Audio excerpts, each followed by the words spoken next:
So, if you've been tuned in with me and my journey for a while, I've discussed the ways in which I was not always sexually free, owning my sexual agency. I had a lot of limiting beliefs around sex, and that was heavily tied to the way in which I was conditioned to view sex.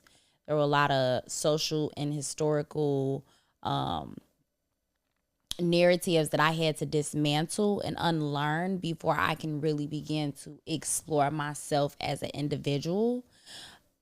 It's to the point where sometimes, I actually don't have this experience anymore because I began to literally delete the Facebook memories when they pop up into my memory. So, I used to be so judgy, and it's like to the point where I cringe, like it was bad.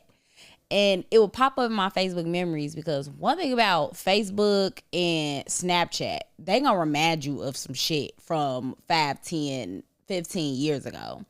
And so I started deleting that shit because I'm like, ew, like I'm going to remember that without you having to remind me that I was that way. So I think about the times where I just had this kind of idea that I was better than other women.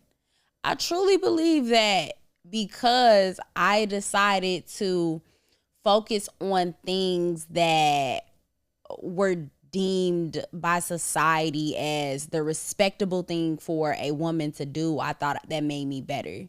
And that was literally me being controlled by respectability politics.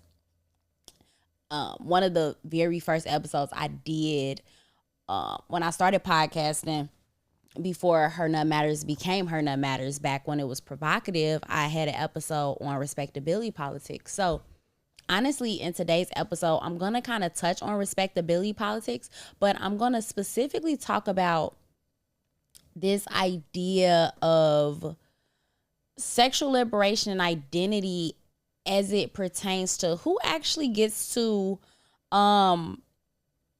have access to pleasure, who gets to experience pleasure. Because on the one hand, I'm pretty sure anyone that's listening to this episode will say, like, we all do. We all should have access to pleasure. We all should be able to experience pleasure. But honestly, for a lot of us, it's not that simple. It's not our reality because of how we are conditioned to view pleasure.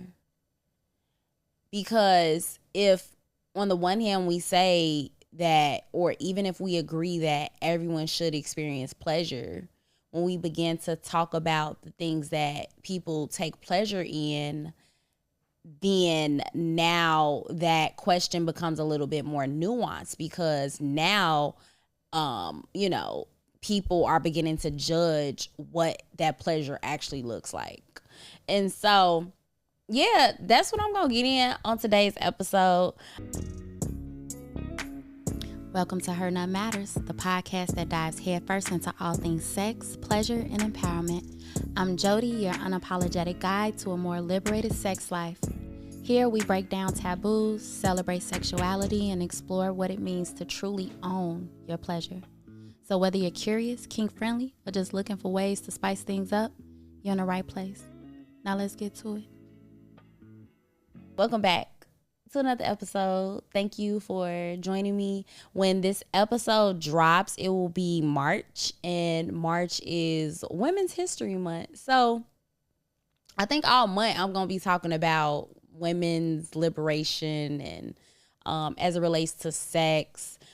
When this episode drops, National Threesome Day would have just passed. That's March 3rd. So happy belated National Threesome Day to you guys. Hope you guys, had a threesome. You probably just found out that was even a thing. So guess what? Have a threesome this weekend because you didn't know that it was a thing by the time this episode dropped. So if you're new to knowing that is a sex holiday, because there are quite a few sex holidays, yeah. I hope you guys have some sort of threesome action. But yeah, in today's episode, like I said, we're gonna talk about sexual liberation. And how can we how can we redefine that, right? So of course with Her Nut Matters and the whole mission, it's all about redefining and reimagining sex, reimagining and redefining intimacy, pleasure, doing that on your terms, doing that in a way that makes sense for your life, being able to create your own definitions around this topic of sexual identity and sexual liberation and what sex means to you is vital. But in order for you to do that, you really have to take a deep dive at the reasons why you view sex the way you do, the reason that you define sex the way you do, right? A lot of these definitions were imposed on us. Men and women receive very similar messaging around what sex is and what sex is supposed to look like. But honestly, sex is not supposed to look like the same for all. Like, sex is not supposed to be the same for all people. That literally doesn't even make sense, right? Because a lot of our sexual identity, whereas our sexual identity is kind of like a subset of our overall identity, our identity still comes into play when it comes to our sex lives, right? So I've done episodes before on like BDSM stuff and kinks and fetishes, and how even with that, like your personality, there's a psychological aspect to why we are aroused or we are attracted to certain things. And of course that could be a result of trauma, it could be a result of, conditioning, a lot of different things, but there is still you can't deny the psychological aspect that goes into the way in which we sexually express and we sexually identify. Of course, as it relates to the politics of pleasure, we know that. So the central question that we're going to be asking is, why do some people have more access to pleasure than others? Right? That's really the central question that we're going to be answering. And what are the things that we can do to kind of shift that? So I'm going to repeat that question often throughout this episode just so that we can stay on course, right? I remember being in undergrad, and when I was in undergrad, like I said, I was freshman year is still super judgy. And the reason that I was still super judgy, and I think it was, I'm going to say, I'm not even going to say that I think. I'm going to say that based on what I know about my lived experiences, I was super judgy because I did not have a strong sense of who I was. I think that's the only reason why I was as judgmental to other people, because I was not actually living in my own truth of who I wanted to be, what I wanted to do. It took a while for me to get to a point where I was being myself unapologetically, and so when there were other people that were being themselves, whether they were truly being themselves or not, that actually had nothing to do with how I perceived what they were actually experiencing, because how can I know if they are actually being themselves or not, right? Like, there's no real way for me to say that. For me to say with confidence that, how these people are, how certain women are living out their lives is problematic, or how certain women are living out their lives is less respectable than the way in which I'm living out my life. So I recall specifically this Facebook status that, like I said, I had to delete because I didn't want it to continue to pop up in my Facebook memories.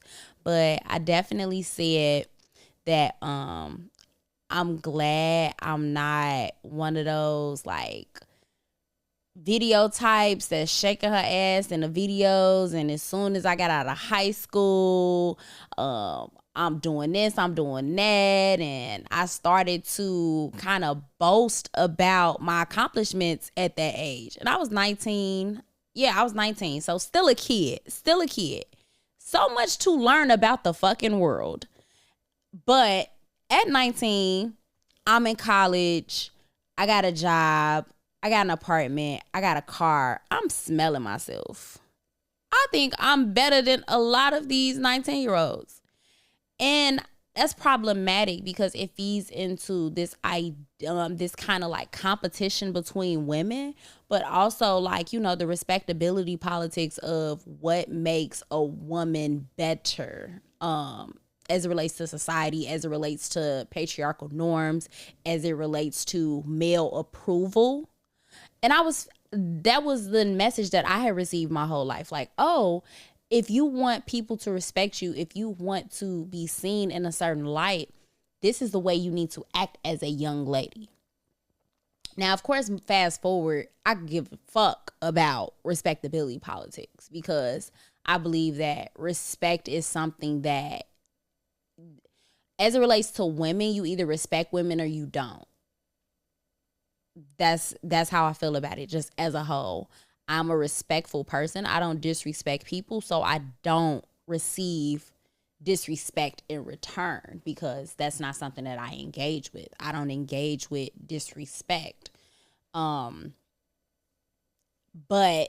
to go back to this, again, like I was 19, I had a lot to learn about the world. And because of how judgy I was towards my peers at that time, the things that I was seeing as it related to, you know, expression. And not necessarily, you know, like on the one hand, it's like, okay, sexual expression, because, you know, some of my peers that I was actually being very shady towards when I made this status, because I'm like, it's not like, oh, I made this status and just pulled it out my ass. I was literally seeing multiple girls that I went to high school with. Oh, now they models, or now they in the videos, and now they doing this, now they doing that. They bottle girls. They, you know, they're doing shit that I low key secretly think is fun. I secretly think that shit fun. And I damn near secretly wanted to do it. But I'm like, oh no, I'm this type of woman, so I don't do shit like that. That makes me better than the next one. No, it actually don't. It actually don't, because I'm not, again, living in my own authentic truth. I'm not being my fucking self when I'm low-key hating on it. I'm low-key hating. And that's something that we see over and over and over again as it relates to women and how they kind of like judge other women. It be a lot of hating shit. And it's because they secretly want to have that access to that freedom, that access to that sexual liberation, that access to experiencing pleasure that they do not experience. We see it in the Black community. We see it in other communities as well. At the end of the day, as women, we deal with oppression and we deal with systems in place that kind of limit the way in which we're able to participate in pleasurable activities. And so when you are so busy trying to judge somebody that's actually getting closer to that access, it's kind of like, I don't know, it's like a mad bitch syndrome almost, I want to say. And like I said, that was me at 19. Now, that's like my freshman, sophomore year of college. And what began to change my mindset around those years is a couple different things. One, I began to take more classes in African and Black diaspora studies and women and gender studies, and began to learn more about myself as a Black woman, as a Black person, as a woman. And I ended up getting pregnant in college as well with my daughter. So that also began to shift the way in which I thought about things as well. So a lot of changes were happening in my early 20s, but it wasn't enough for me to get to the needed radical change just within those years. Like, more work needed to be done. It wasn't enough for me to take a couple women and gender studies classes and a couple of African and Black Diaspora studies classes and understanding the hyper sexualization of Black bodies and the ways in which we've been limiting our sexual expressions, or the ways in which religion has impacted the way in which we view the world, specifically sex. Like, all of those things that I was learning still didn't click until, I still had some life to live. Like, I was learning the theories, but I wasn't able to see it in practice for real. My mindset was beginning to shift, but again, not radical enough for it to shift to what you guys see as, with the brand, with Her Nut Matters.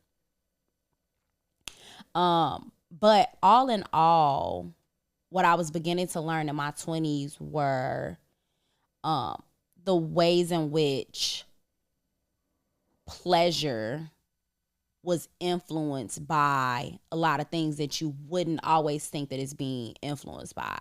Again, social constructs, historic constructs, economic influences, like a lot of different things that have an impact on our mindset, that our sexual mindset specifically, that we may not understand the actual correlation. We might not understand the way in which it's really having an effect on who we are as women, as Black women. Even as, and this is, obviously I'm talking about Black women. I'm talking about women also, but men too. Like, I just had the episode last week when Jones and I was talking about sexual assault and how men are heavily impacted by that, but we don't often talk about that. They're often silenced. They don't know how to advocate for themselves in that respect. They brush it off. They don't call it what it is. All those things. Like, there's a lot of different ways in which these damaging social narratives are impacting our ability to have real, pleasurable, unapologetic, authentic experiences. And that is what we need to kind of like unlearn and dismantle. That's what we need. We need to be able to decolonize our views on sex. And in order for us to do that, we really have to, again, take a step back and say, okay, how can I look at this in a new way? How can I pinpoint the ways in which my mindset around pleasure needs to be altered so that I can truly experience pleasure, right? In a sense, it's like pleasure mapping. You're kind of like taking an audit of all the things that kind of went into why you view things the way you do. And now you're figuring out, okay, these are the gaps. These are the missing pieces. This is this is the plan to move forward. So it's literally like pleasure planning, right? I was reading an article, and I have some more readings to do. I've been doing a lot of reading lately, but what I found interesting is that and it's kind of funny because I kind of knew this from college as well. So me reading this recent research paper kind of just like made me think back to a college paper, things that I had read about and studied in college, specifically my women and gender studies classes, as it related to Black women's sexual identity in hip hop and in music and stuff like that, right? So, of course, in today's age, we hear a lot of negative talk about the hot girls, the city girls, what people are acting like is a new movement. people are acting like this is a new movement. They're like, oh my God, these city girls, Megan Thee Stallion, the goddamn it, Sexy Red, these girls came out of, they're acting like they came out of nowhere, right? They're acting like they came out of nowhere. And I was reading this article about hot girl science, and Dr. Shamika, that's how I found it. I follow Dr. Shamika on Instagram. She's a doctor of philosophy, and she studies Black sexuality. And in the research paper, they point out that the first time this idea of a hot girl is actually mentioned in pop, like in hip hop culture, is in the 90s. And even if we look at just lyrics and stuff from other hip hop songs in the 90s, rap songs in the 90s, in this paper they specifically bring up the song Hot Girl by goddamn it Cash, what was it? It wasn't Young Money yet, but it was the Big Timers, or the Cash Money rappers or whatever. So they literally, in this whole song, is talking about, I need a hot girl. They describe what this hot girl is. Like, she's somebody that, okay, cool, they finna throw her some bread, she shaking ass, she doing dick, they goddamn it, ride or die, like she's a cool ass chick, she fucking, she sucking, she bout her money, and that's not really any different from what we're hearing in the lyrics of the Megan Thee Stallions and the City Girls and all of them, right? So whereas Megan Thee Stallion talking about hot girls, kind of like, she almost what she did was she repopularized this idea of the hot girl, because it wasn't new. She didn't coin that term. That was coined in the 90s. And, oftentimes people talk about how it ain't nothing new under the sun, and it truly is not. It truly is not, because what are the other things that we were seeing in the 90s? What are the other things that we were seeing in the 90s? We were seeing the Lil' Kims, we were seeing the Foxy Browns, and all we were seeing was that from generation to generation, they were Black hip-hop artists were continuing to assert themselves. They were continuing to put on display examples of sexual liberation and sexual freedom, and the way in which they talked about sex was very provocative and very unapologetic and very in your face and very much about their pleasure. Very much about their pleasure. And I think that's what made, those types, that's what makes female artists radical. That's what makes them problematic to the patriarchy, because they're talking about their pleasure. They're talking about their pleasure, what they are actually doing for fun. Like, it's not like these rappers is talking about like, oh yeah, I'm doing this, I'm doing that, and I'm not having fun. They talking about having fun and hyping their friends up and shaking their ass. All those things are fun. So I'm not sitting here saying that everybody should embrace the ministry of, goddamn it, Sexy Red and, the City Girls, Megan Thee Stallion, Glorilla, whatever. I'm not saying that. But what I am saying is that when you have a strong sense of self and you know who you are as a person and in your sexuality and in your sexual liberation, what other people do to express their own sexual liberation has nothing to really do with you. Like, it does not move you in those ways of you feeling like, oh yeah, what they're doing is wrong. It doesn't move you in a way where you feel the need to judge the next woman. It doesn't move you in a way that you are showing that you are still a victim, or not even a victim necessarily, but it doesn't move you in a way that shows that respectability politics has you in a chokehold. It just doesn't move you in that way. And so I want to honestly challenge everyone listening, men and women, because this, they're more than just women listening to this show, but I want you guys to think about things at that basic level of who has access to pleasure. What does pleasure look like for me? How may that pleasure, that definition of pleasure, be different for the next person? Because again, pleasure is not going to look the same for everyone, but that does not mean that person, just because it looks different from what you classify as pleasure or what you define as pleasure, does not mean that they don't have a right to experience that, to express that.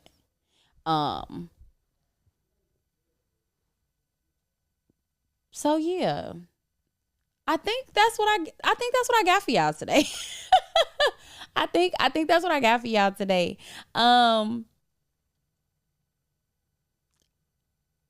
like I said, of course, throughout my journey, I had to do a lot of work. And I'm not finna sit here and give y'all a fucking synopsis of all of the fucking work that I had to do on myself to kind of dismantle and free myself from the damaging, limiting narratives that were not allowing me, or that were prohibiting me from experiencing true pleasure. Because we talk about that all the time. Like, there's multiple episodes where I address that, and I will continue to address that. But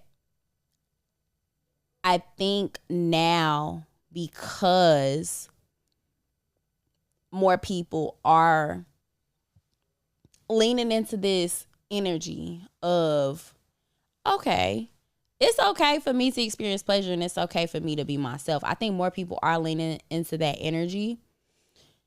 That does not mean that it's enough to radically change the masses. I think there's still a lot of people that feel a lot of insecurities and a lot of anxiety around sex. I think there's still a lot of people that experience a lot of shaming around sex.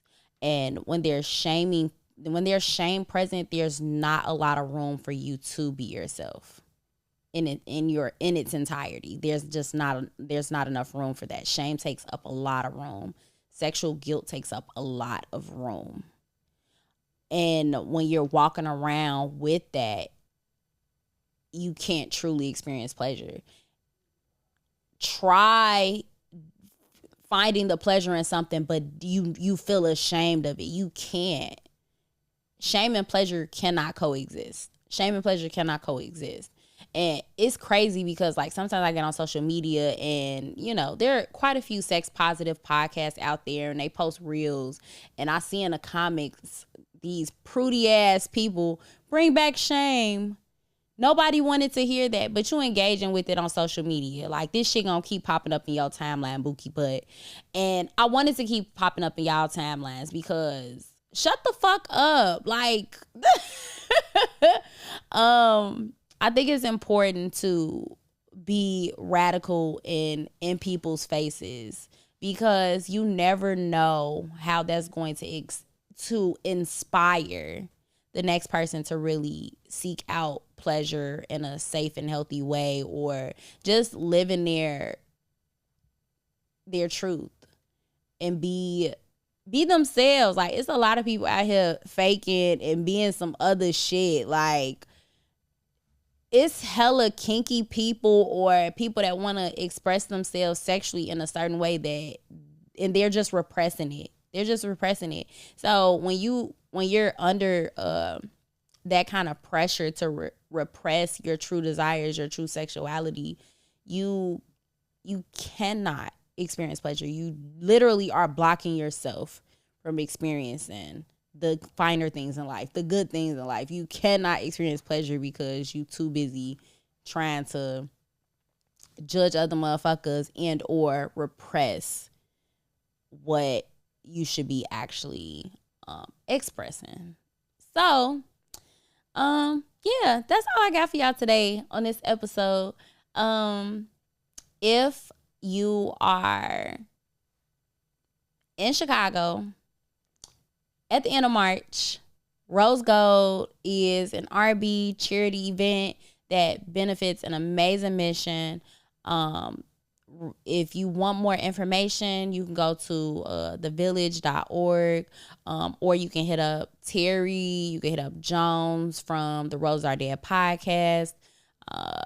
If you follow me on Instagram, you'll see that I've been posting about it. Super dope event. The proceeds from the event go to the 6 mentees in the mentorship program, helping to fund their career aspirations. So, yeah, make sure y'all check that out because it's a really amazing event. Whether you're able to actually attend the event or not, please consider making a donation. Like I said, it goes to an amazing cause. If you are curious about the Patreon, I'll give you just a small little preview as to what you can expect. If you enjoyed those Skinamax episodes that used to drop on the platforms, all of those are now in Patreon. Freaky Friday episodes with myself and Terry Roseland are also in Patreon. You guys can expect a lot of monologues. Now, with the monologues that I drop, and I don't want to say a lot and make it seem like I'm just dropping a monologue every day because I'm not. But I do drop consistent monologues about different things that's happening in my life on a personal level. So it's kind of like my close friends, but for the podcast. So I talk about, being a parent. I talk about random, drama, relationship stuff, like whatever I don't talk about on Her Nut Matters, I'm probably dropping in the Patreon. So definitely check that out.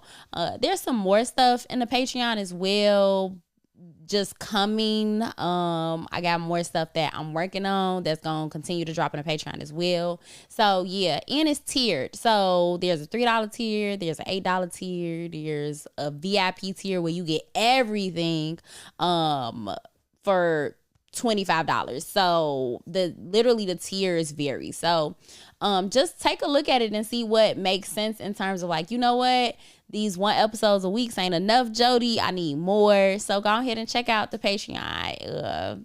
It's good. It's good. It's good content up in here. What else?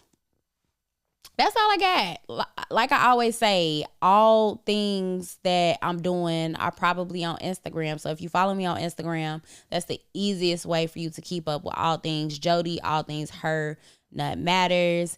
And yeah, that's all we got for this episode. Make sure y'all are sharing the episodes with people that y'all think will enjoy it. Rating, review.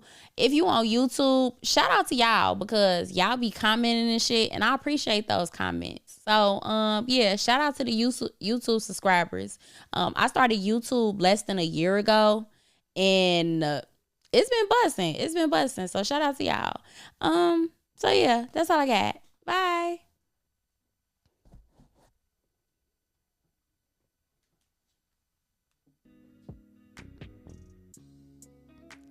Thanks for tuning in to Her Nut Matters. If you enjoyed today's episode, don't forget to subscribe, rate, and share the pleasure with others. Follow us on Instagram at Her Nut Matters to stay updated on everything we have going on. Remember, pleasure is power. Go out there and own yours. Catch you next time.